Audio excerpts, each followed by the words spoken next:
ये देखिए दोस्तों, मुंबई शहर को पूरा जाम कर दिया है फैंस ने, क्रिकेट फैंस ने।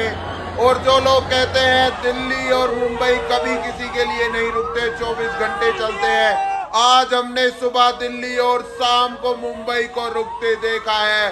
वर्ल्ड चैंपियंस के आगे दुनिया को झुकते देखा है। जय हिंद। बड़ी संख्या में इम्तियाज जलील मुंबई की ओर कूच कर रहे हैं। हमारे साथ खुद इम्तियाज जलील है, उन पर कुछ रामगिरी महाराज ने आरोप लगा, उन पर बात करते हैं। इम्तियाज जी, आपसे जानना चाहेंगे, आप जब कूच कर रहे हैं मुंबई की ओर, तब रामगिरी महाराज का बयान आया है कि आप जो है सियासत कर रहे हैं, विधायक आपको बनना है, लोकसभा चुनाव हार गए, अब विधायक बनना चाहते हैं, इसीलिए आप मोर्चा लेकर निकले।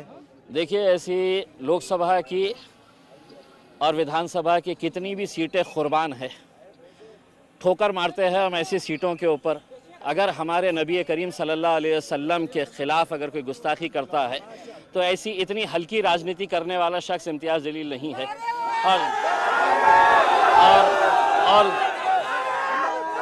और दूसरी बात यह है कि मुझे राजनीति करने के लिए ये रामगिरी जैसे घटिया लोगों की ज़रूरत कभी नहीं पड़ेगी इंशाअल्लाह। उसमें मैं मेरे तौर के ऊपर मेरे जमहूरी इख्तियार है, मैं सिर्फ ये कहना चाह रहा हूँ, ये मुल्क में कायदा है, कानून है और ये संविधान है। अगर ये संविधान के हिसाब से मुल्क नहीं चलेगा तो ऐसे रामगिरी जैसे गुंडे मवालियों के हिसाब से तो देश चल नहीं सकता है, राणे जैसे गुंडे मवालियों के हिसाब से देश चल नहीं सकता है। उसमें मैंने सरकार को वक्त दिया था, टाइम दिया था कि आप इनके ऊपर कार्रवाई करो करके, और उनको एक चेतावनी दे रहा हूं, अगर ज़बान उनके मुंह में है तो उससे बहुत खूबसूरत ज़बान मेरे मुंह में भी है। जिस दिन मैं इस्तेमाल करूँगा, जिस दिन मैं खोलूँगा अपनी ज़बान, तो कोई इनके पास अधिकार नहीं रहेगा मेरे खिलाफ भी कार्रवाई करने के लिए, क्योंकि कायदा कानून सबके लिए बराबर है। उनके लिए कायदा अलग नहीं हो सकता है और मेरे लिए अलग नहीं हो सकता है। इसलिए अगर रामगिरी ये कह रहा है कि मैं राजनीति कर रहा हूँ, तो मैं रामगिरी को सिर्फ इतना कहूँगा कि रामगिरी, तेरे से बोलने तो लगाए थे सरकार ने, तू अपनी जान बचा के रख, क्योंकि यही सरकार तेरी जान के पीछे भी पड़ सकती है और ठिकड़ा हमारे ऊपर फोड़ सकती है। तो तू जब तक जिंदा है उस खौफ में जी कि तेरे अतराफ में जो लोग हैं कब तेरा गेम बजा देंगे, समझ में नहीं आएगा तुझे। तो ये भी कह रहे हैं कि आप जो है राजनीतिक रोटियां सेक रहे हैं इस रैली के बहाने। देखिए, मैंने आपके सवाल का जवाब मैंने इस हिसाब से दे दिया है। ऐसे 50 ओहदे जो है वो हम ठुकराएंगे, हम ठोकर मारते हैं साहब ऐसी सियासत के ऊपर, जहाँ पे आप खुलेआम हमारी ज़िंदगी से भी अजीम है, जिन्हें हम अपनी ज़िंदगी से भी ज़्यादा मोहब्बत करते हैं, हमारे पैगंबर सल्लल्लाहु अलैहि वसल्लम, हाँ, अगर उनके ख़िलाफ़ आप बोलेंगे और मैंने दूसरे राजनीतिक पार्टियों की तरह, नेताओं की तरह घर में बैठा रहूं और सिर्फ निवेदन देता रहूं, तो ये नहीं। मैंने भी बहुत निवेदन दिया।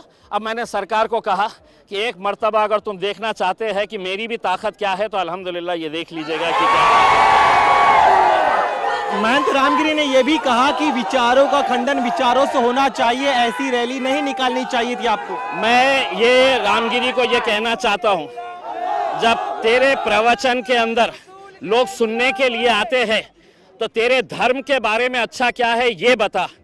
तेरे धर्म के साथ साथ एक इंसान की हैसियत से इंसान ने कैसा जीना चाहिए लोगों को ये बता, ना कि ये बता कि मेरा धर्म बहुत अच्छा है और इस्लाम धर्म के अंदर ये खामियां है। ये लोग सुनने के लिए नहीं आते।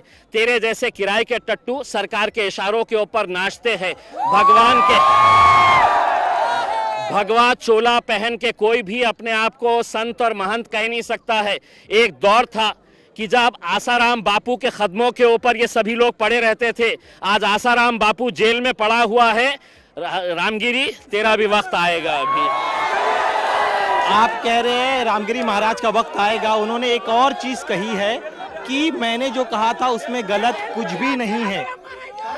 तो मैं उसको चुनौती देता हूं कि तू वक्त दे, तेरे वक्त के हिसाब से हम आएंगे और हमारे साथ बैठ के चर्चा कर। तेरे जैसे लोग आधी अधूरी जानकारी हासिल करके सिर्फ तेरे को मुख्यमंत्री ने, उप मुख्यमंत्री ने और सरकार ने कहा कि जा तू इस्लाम के बारे में बोल, तू पैगंबर के बारे में बोल, हम तेरी रक्षा बढ़ाएंगे करके। और अब मैं वो रामगिरी को ये कहना चाहता हूँ कि मुख्यमंत्री साहब इसकी जान बचाइए, इसको Z+ सिक्योरिटी दीजिए, वरना रात में गलती से इसके कमरे में बिल्ली भी घुस आएगी ना तो ये डर के उठ जाएगा कि कौन आया है करके। वो कह रहे हैं कि मैं संत हूँ, संतों का काम होता है सत्य बोलना, मैंने सत्य ही कहा है। ये संत आजकल मार्केट में, ऐसे संत मार्केट में हर गली के अंदर घूम रहे हैं, भगवा चोला पहनते हैं, अपने आप को संत कहते हैं, महात्मा कहते हैं। असल में ये पैसा कमाने का धंधा ये लोगों ने बना लिए है करके। इनके पास कोई जानकारी नहीं है। अपने धर्म के बारे में बात करो, अपने मजहब के अंदर क्या अच्छा है ये बताओ लोगों को, ना कि तुम किसी दूसरे धर्म का पोस्टमार्टम। और आप क्या समझ रहे हैं कि मेरी जबान मेरे मुंह में नहीं है क्या? मैं नहीं बोल सकता हूं क्या? किस किस मुद्दे के ऊपर मैं बात कर सकता हूं? ना तो मेरी तहजीब इसकी इजाजत देती है, ना मेरी संस्कृति इसकी इजाजत देती है, और ना मेरा मजहब इसकी इजाजत देता है। इसीलिए मैं खामोश बैठा हुआ हूं। आज आपकी तिरंगा रैली के खिलाफ गंगापुर में एक बड़ा हिंदू विराट मोर्चा निकाला गया, जिसमें उनका कहना था कि हम रामगिरी महाराज के समर्थन में मोर्चा निकाल रहे हैं। मेरे जितने लोग उतने कोने में खड़े हुए हैं ना, उतने लोग भी तुम्हारे गंगापुर में जमा नहीं हुए हैं जितने मेरे पास आए हुए हैं करके।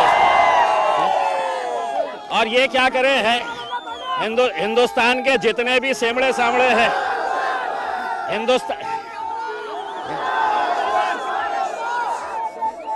हिंदुस्तान के जितने भी चिल्लर हैं, वो सारे चिल्लरों को हमारा दोनों बच्चों को में जमा एक कर की दिया। गर्दन में मोच आ गई है, एक का पैर काट लिया है, गुंडा समझ आ गया ये खुद तो हैं? तक आप जो है इगतपुरी तक पहुंच चुके हैं, क्या काफिला मुंबई तक जाएगा? और चूंकि हिंदू संगठन जो आपके खिलाफ है, तिरंगा रैली के खिलाफ, जो आपकी रैली के खिलाफ है, हमें ऐसे आदमी सोसाइटी में नहीं चाहिए। हमारे और भी बच्चे हैं, पहले भी और ये आदमी हो जाता है पी के पागल। मैं यहाँ पर इतने सारे होश में लोग पीटे जो हुए आए तो नहीं है ये इस मुल्क ऐसा लग रहा है से कोई जानवर से पट गया इनके।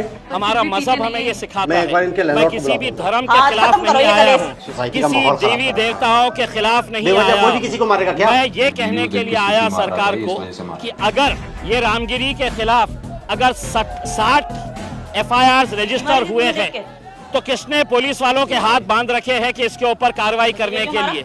ये नहीं कर रहे हैं। मैंने सरकार को, हुकूमत को, पुलिस को वक्त दिया था, इन्होंने नहीं किया। इस वजह से मजबूरन मुझे यहाँ पर आना पड़ा। लोग कहते थे कि इम्तियाज जलील को तो घर के बाहर भी निकलने नहीं देंगे। अरे अल्हम्दुलिल्लाह 200 किलोमीटर चला आया हो, किसने रुकाया? दोनों बच्चे सूझे पड़े हैं, तूने अपना आखिरी फैसला सवाल कर लिया मेरा मानने का। उनका कहना है देखो आंटी, पहली बात तो आप अभी बच्चा अदालत जाइए, इस तरह से मोर्चा निकालना और दूसरी बात ये मेरी बीवी अदालत जब जाना है तब इसको अगर जाएंगे। देखिए कोई सीधी तेरा बजाएगा हिसाब तो कैसे उसका क्या लेना करना है है हमें भी मेडिसिन आता है।